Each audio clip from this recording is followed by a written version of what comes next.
So guys, this is Resolute and the Resolute Podcast, where we make men better. I am Vince Miller, your host today, and we're in a series entitled Moving from Addiction to Freedom, and today we're discussing the topic of honesty.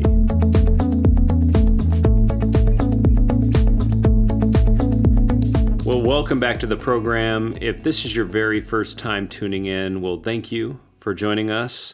Resolute exists to make men better because we know men today face unique challenges on their quest for godly manhood. Therefore, we desire to help men grow by providing them with a spiritual game plan, one that will launch them toward being better men, fathers, husbands, and leaders, because we believe that when you make one man better, everybody gets better.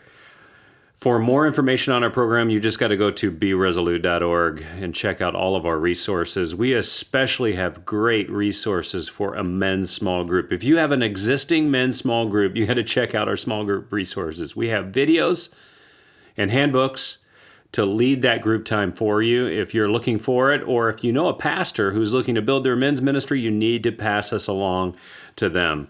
Please check it out, along with all the other resources we have there. And now, gentlemen, let's dive in. Well, today I'm joined again by Joel Carlson. He's a good friend of mine that I built a relationship with over the last, I'd say 3 years or so. Joel has been figuring out how to move from addiction to restoration and recovery and freedom in his own life. And today he's with us one more time, sharing with us on the topic of honesty and what it looks like to become truly honest with yourself and others over an extended period of time. And that is just one step toward freedom. Joel, welcome back to the program. Thanks, Vince. Great to be here today. So you've said a phrase that really moved me, and it was this phrase, I can't, he can, and I'm going to let him. And I just thought those words were so powerful as you were making a move from addiction toward freedom, redemption, and restoration in your own life. And today we're talking about the attribute of honesty and admittance and how this played an active role in you moving from addiction toward restoration.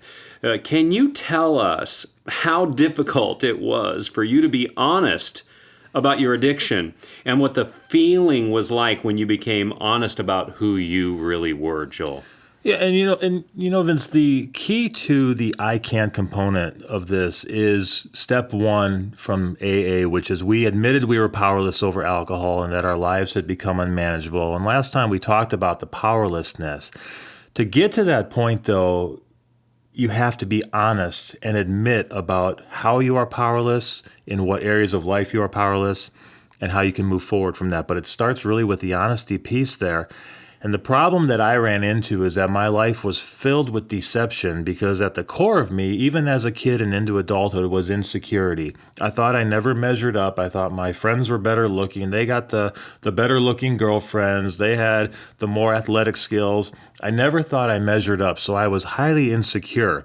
And the danger of being insecure and wanting to be better is sometimes you have to lie and be dishonest and deceptive to make people think you're better than maybe what you actually are. Mm-hmm. And that was really who I became going into adulthood, even though I had a successful business practice, even though I had a great family, wonderful kids, all the things that I really should have been so grateful about, it was never enough to me. So I had to make myself look better than I even was.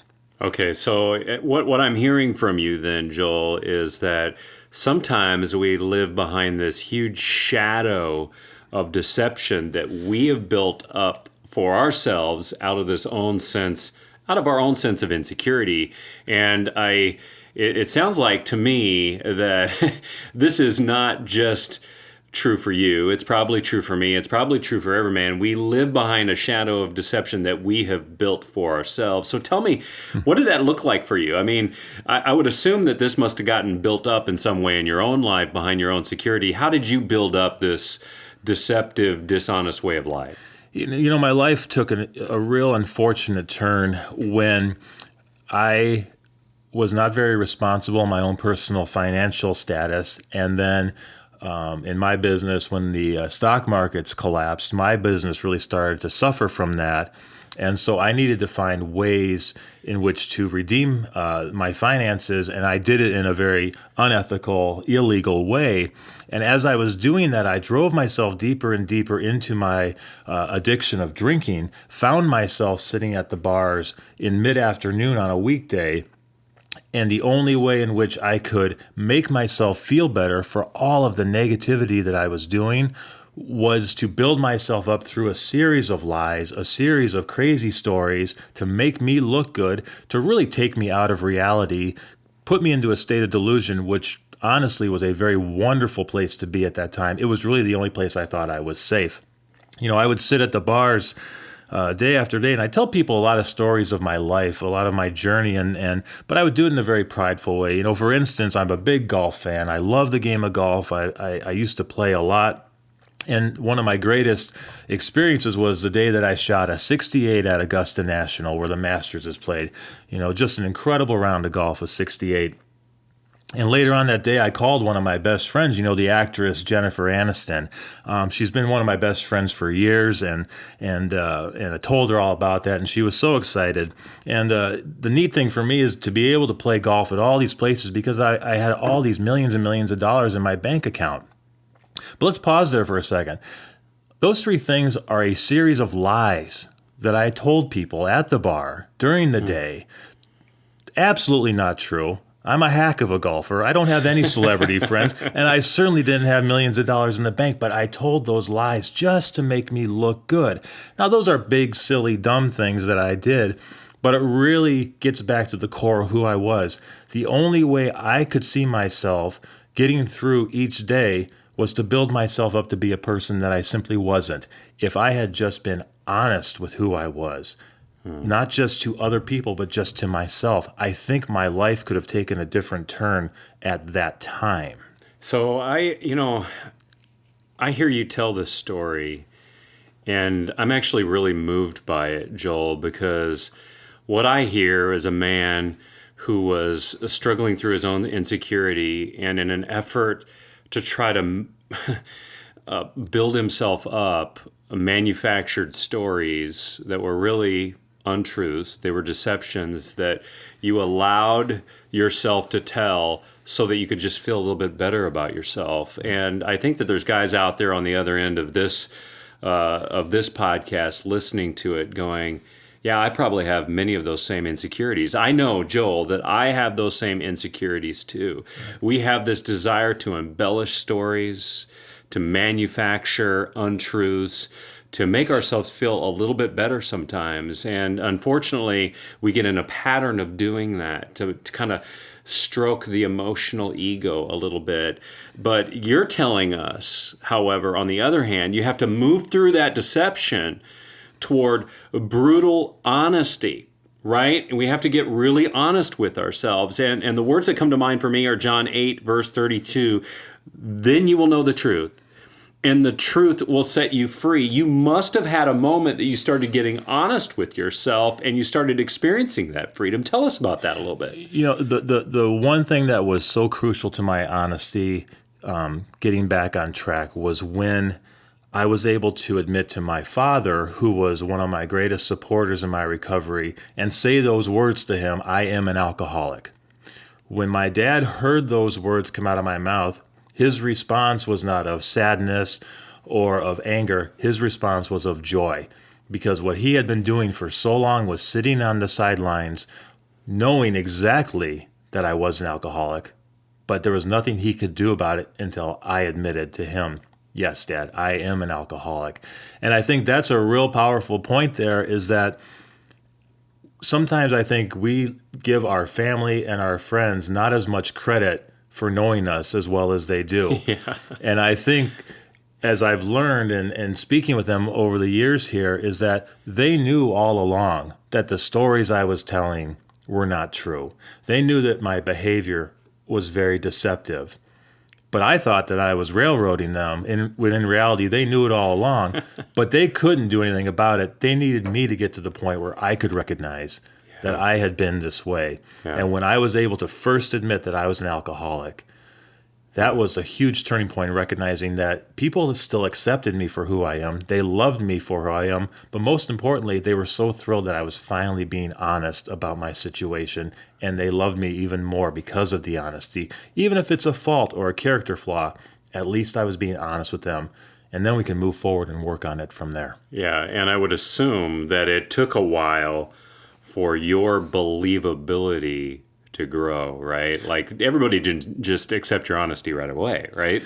That's the most frustrating thing about being in recovery, and I'm 45 months sober as of now, and getting close to 4 years of sobriety.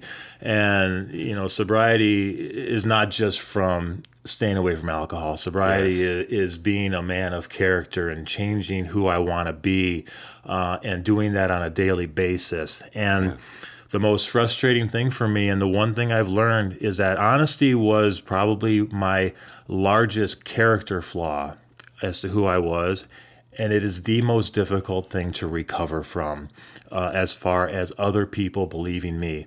And today, I still am talking to people and sharing with them my journey, telling them what's going on in my life today, and I know that they still question, is Joel really telling the truth today? Because that dishonesty from the past runs so deep in their lives that they can't forget about, wow, he was deceptive in the past. What makes it different today?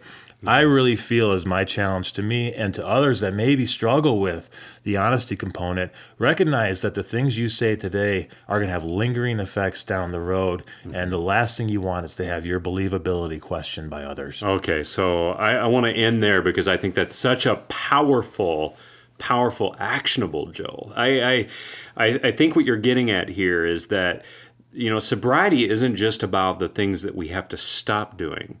It's about the new legacy that we're going to have to build out of the damage that has been done to our character, and that the character work goes deeper and farther than actually stopping the drinking or whatever sin we're engaged in. That defeating sin, and repetitive sin over and over again has a lot to do with the character inside of a man. So guys, if you're out there today, I hope that you hear this message, that the self-deception that you live in has lingering effects on your life, lingering effects on your character and how other people view you. But know this, John 8:32 says, "Then you will know the truth, and the truth will set you free."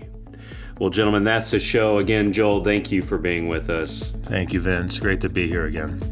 So as we close, I want to remind you that none of this would be possible without you. Your prayers, your financial support, and your encouragement are always what keep us going, guys. So thank you so much. If you want to give a donation on our website, we would love to have you do that. Just head to beresolute.org, click the word store, and then donate right there. You can give one time or monthly. Even small gifts matter a lot.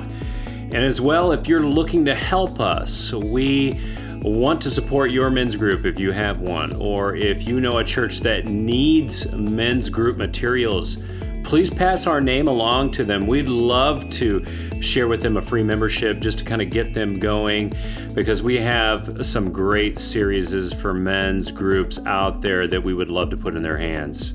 You can do this right on our website, or reach out to me personally at info@beresolute.org. Well, I hope you have enjoyed this podcast. But like I always say, please know that the time that we spent today together is worthless unless you choose to act on it. So do something today by getting off the bench and into the game. And I will see you right back here next time on another episode of the Resolute Podcast.